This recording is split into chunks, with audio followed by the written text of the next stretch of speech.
Breaking today, Meghan Markle breaks her agreement with King Charles and Buckingham Palace to leak to her friends at People magazine less than a week after that promised meeting with Charles and Queen Camilla. Meanwhile, Prince Harry has arrived back in the United States completely fine, proving the point that I have made, by the way, for months and years, that they can travel in and out of the UK with their children privately with absolutely no issues whatsoever. What is quite notable, though, is that Meghan Markle didn't attend the Time 100 event with Harry. Certainly, when the chips are down, she don't want to be seen with her Duke.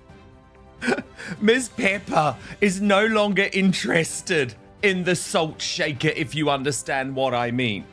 Torre Buckerhay writing, Prince Harry, the bonehead who sinks millions into failed privacy actions and who says camera flashes terrify him, is now doing cheesy "have you got my best side, guys" camera turns at celebrity galas like he's Meghan Markle's sugar lump veneers. Hypocritical old ham. And indeed, he was loving this event so much overnight that he even praised the photographers, who he usually claims to despise.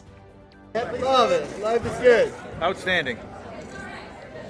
You're perfect. There it is.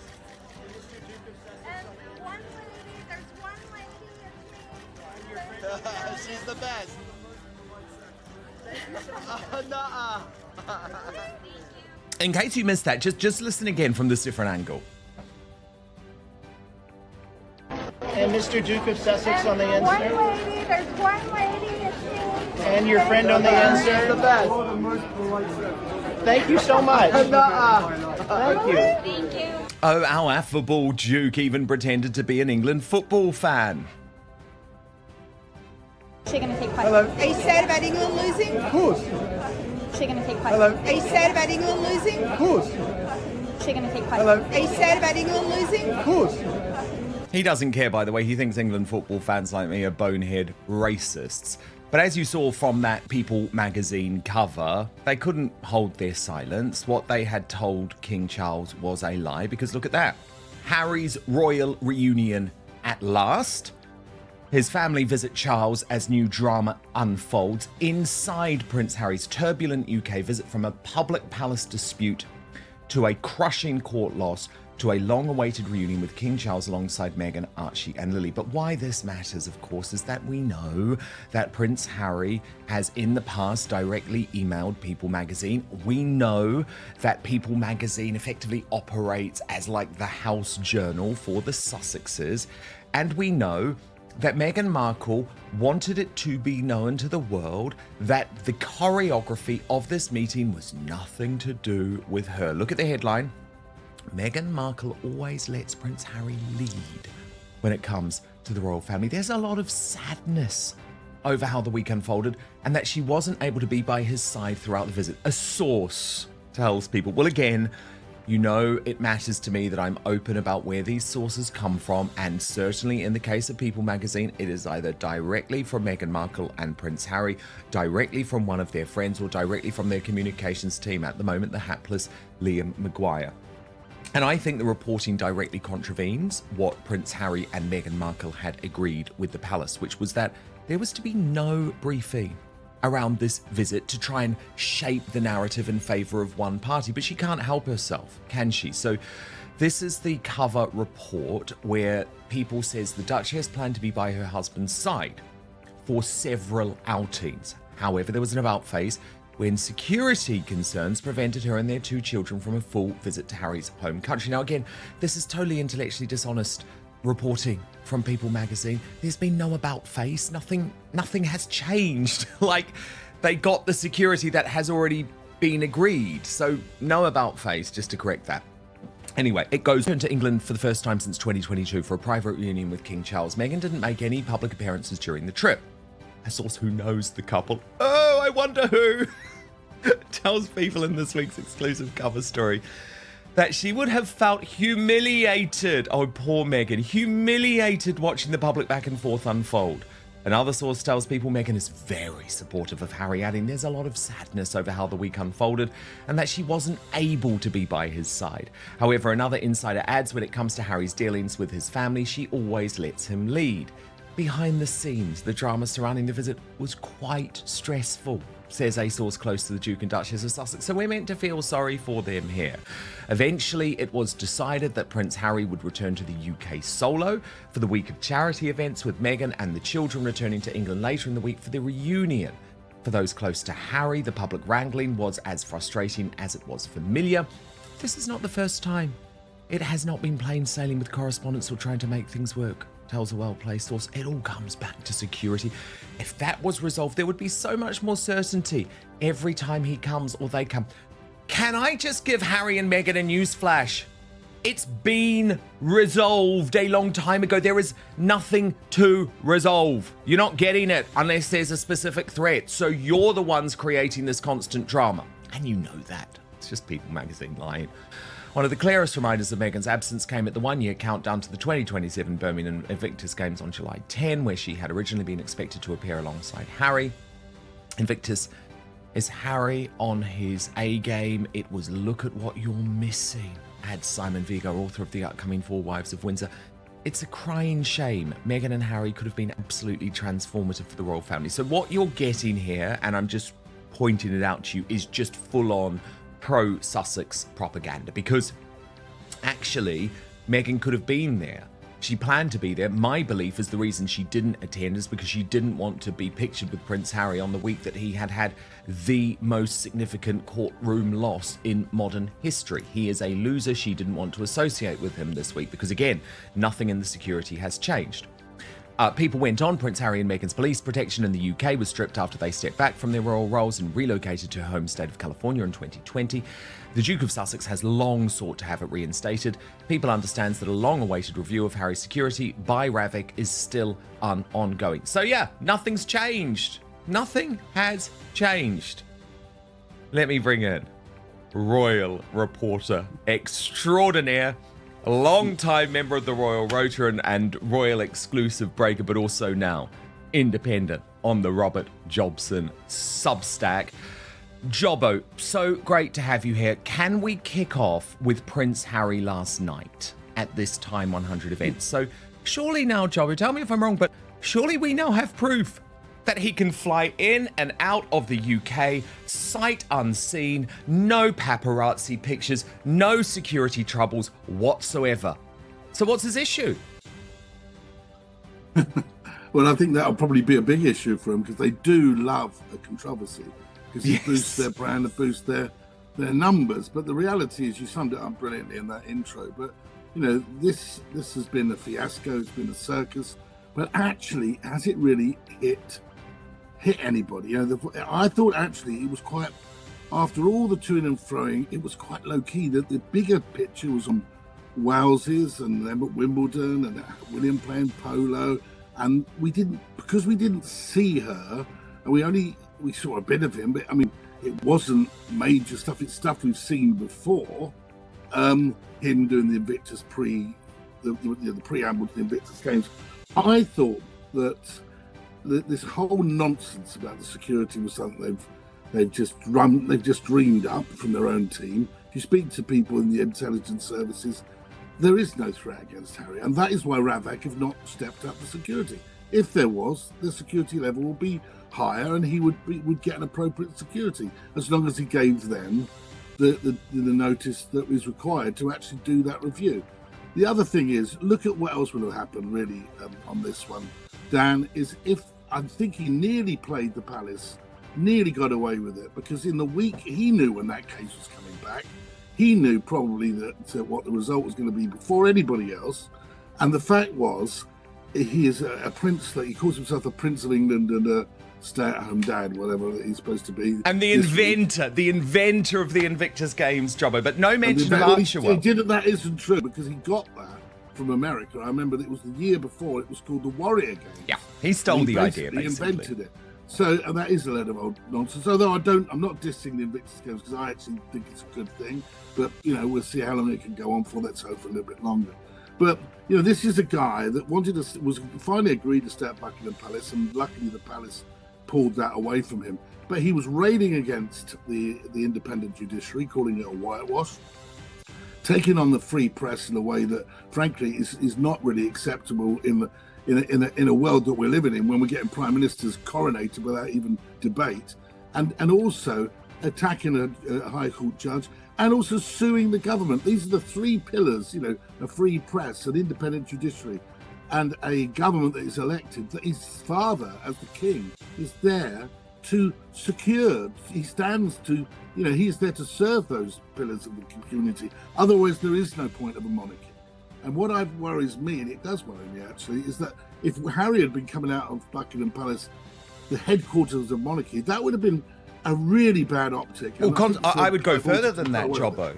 Constitutional crisis. You know, if he had made that statement from within the rooms of Buckingham Palace, which is what he intended to do, then can we move on to this People magazine briefing, Jobbo? Just before I get your take on it, our Substack colleague, Tom Sykes of The Royalist, very, very good. He's making the point that this leak is Meghan trying to make herself the victim in all of this somehow.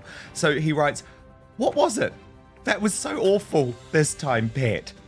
The audience with the king at his Highgrove sanctuary, the offer of an apartment at Buckingham Palace, maybe? No, apparently it was the very public way the back and forth about the visit was conducted." But Tom adds, Jobbo, hang on a second, it was her team that fired the starting pistol on making public this entire psychodrama by issuing unprompted an operational note to journalists confirming that the whole California quartet would be flying over for what the Sussex people were already thrillingly billing as a dramatic rapprochement with the entire UK. Harry knew the status quo of the last 6 years was in place and that Ravik had not magically upgraded his protection, but he went ahead and made arrangements that he then cancelled in public. So Sykes argues the only people responsible for this playing out in public were Harry and Meghan. The palace said nothing. They sat patient as a hall porter waiting for the couple to make up their minds about a hospitality offer that had been sitting on the table for months. It was Harry's people, his people, Tom just emphasises that point, and I think it's a point worth emphasising, who put the trip in the papers. His people who confirmed the children. His people who then days later put out a second announcement saying he was now reconsidering whether to bring Meghan and the children at all because of a security row that per the first announcement they had already accepted and were quite comfortable working around. So, Jobbo, given that context from Tom Sykes, which I think was brilliantly explained actually, how on earth can Meghan Markle then leak to People magazine, contravening the agreement that they had made with Buckingham Palace, that she is somehow the victim in all of this? She always plays the victim, and they were always going to leak it. It was a matter of time. Even I thought it was quite quick. Now they've leaked. They can't help themselves. Detail. There'll be more detail that comes out about this, and it will all be positive about the Sussexes. I mean, the reality is that's what they're going to do. They're going to leak, and it's inevitable. I mean, it is inevitable. But with the whole business of this circus that came into town, effectively they were holding a gun to the king's head. There's nothing these children have done wrong, Archie and Lilibet, and I'm sure like you, like me, feel they're totally innocent. But they are being used in a way that is pretty despicable, because what's the king supposed to be? You know, what's the king supposed to do? He's told his grandchildren are coming to England, and that his son and daughter-in-law would like him to meet them and to have some sort of interaction with them for the first time in 4 years, for the first time in their memory, really. Of course he's going to say yes. He's a kind man, really, the king. He's not going to not want to see his grandchildren. Okay, is he a weak man, though, Jobbo, too? Yeah, but, you know, it's difficult, isn't it? You're living with cancer. You know, you've got a certain amount of finite time in your life. I mean, he's seeing all sorts of people behind the scenes. Michael Fawcett, you know, who was got rid of as well. A lot of people being seen in this period, which is, of course, a man without living with that, he doesn't know how long he's got. And so he's not going to turn that down. And that may be seen as weakness, but it certainly wouldn't have happened on the Queen's watch, the late Queen's watch. And I don't think it would happen if it was Prince William, no matter what the situation was going on. But this is a father and a father-grandfather situation. I slightly get that. But it was quite clear that they were going to be played here, and I'm just glad that they didn't get to stay at Buckingham Palace. headquarters of the monarchy, which I think would have been the worst opt ever. And I think that Sir Clive Alderson got away with one there by withdrawing that offer just in the nick of time. And if Harry accepted straight away, my goodness, would that have been a terrible, terrible look for the monarchy? Totally, it would have been. That was a fast save. Personally, Jobbo, people might think it's harsh. I don't think they should have been offered accommodation within any royal residence. I don't think they deserve it. I think that was really probably just down to the children's situation and the security around the children's situation that was going on about that. But didn't she fly in from Portugal? Yeah, and it's still not good enough anyway. And by the way, security, it's nonsense. And is Birmingham less safe than London? And the whole thing about the security, I mean, a number of people on intelligence services say there are no threats. And of course, really Colombia and Nigeria are much more dangerous. Can I just say? Well, and Ukraine. Ukraine, yeah. Come on, I think we've had enough of this sort of boy child, this man child. That his performance on that podcast talking about his grooming was really, you might forgive him. People shitting themselves on a highway. It's the worst thing I've ever seen, Jobbo. I'm not exaggerating. 41, man, if you want to be taken seriously, start being a bit serious. He was supposed to be on that, whoever allowed him to go on there. I mean, I'm sure it's something he wants to do, but this laddish banter nonsense and talking about your grooming and whether you're ginger or not, frankly, who cares if you're ginger or not? Nobody, Harry, nobody. Yeah, I found the whole thing repulsive, actually. But Jobbo, the other thing that's happened overnight, and again, I don't believe this is a coincidence, okay? And just let me make my case. People magazine and the New York Post, New York Times, both left-wing allies of Prince Harry and Meghan Markle. You'll remember the New York Times was where Meghan Markle claimed that she had miscarried before she wrote that big article for them. They revealed the Netflix news to the New York Times. So both the New York Times and People magazine running on the same day, Jobbo, pieces sort of trying to blame Prince William for this ongoing Cold War between the brothers. And again, I don't think it's a coincidence. Let me just take you through what the reporting is. People magazine writing Prince William and Prince Harry still have no contact.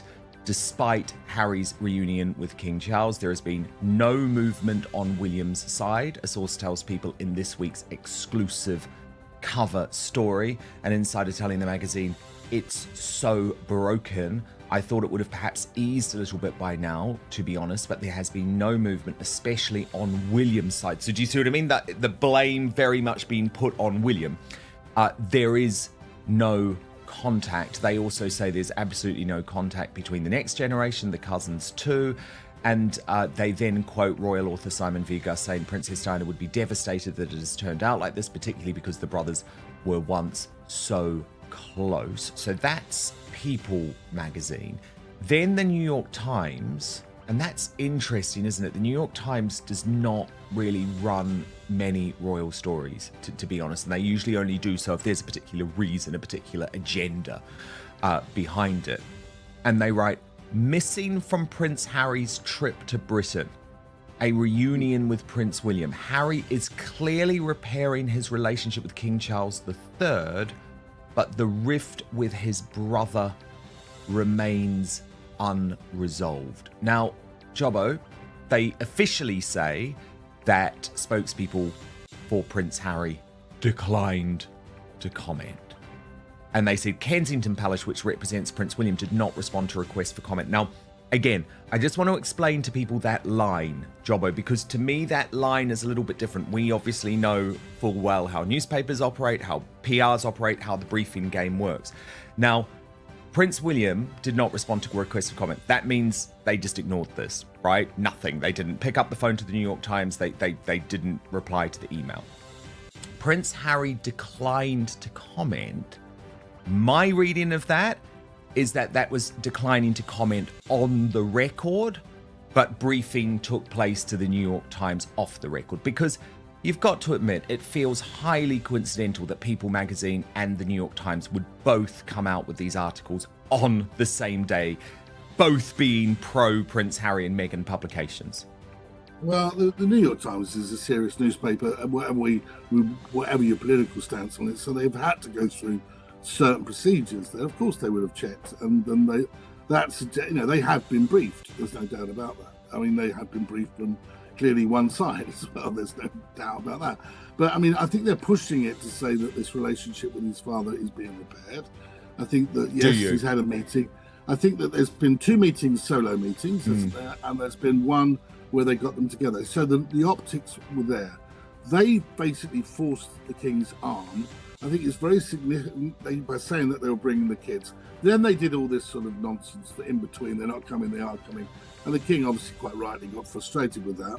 And then they basically agreed to the king's rules. It's no doubt whatsoever the fact that Camilla, the queen, was there as Charles, his Rottweiler, as his guardian, to make sure that he didn't make any promises or do things that I'm sure the conversation stuck to the children, because it's so easy when families have had a rift, if children get involved, they can sit and talk about the children until the cows come home, but you don't get into discussing things that have caused that rift.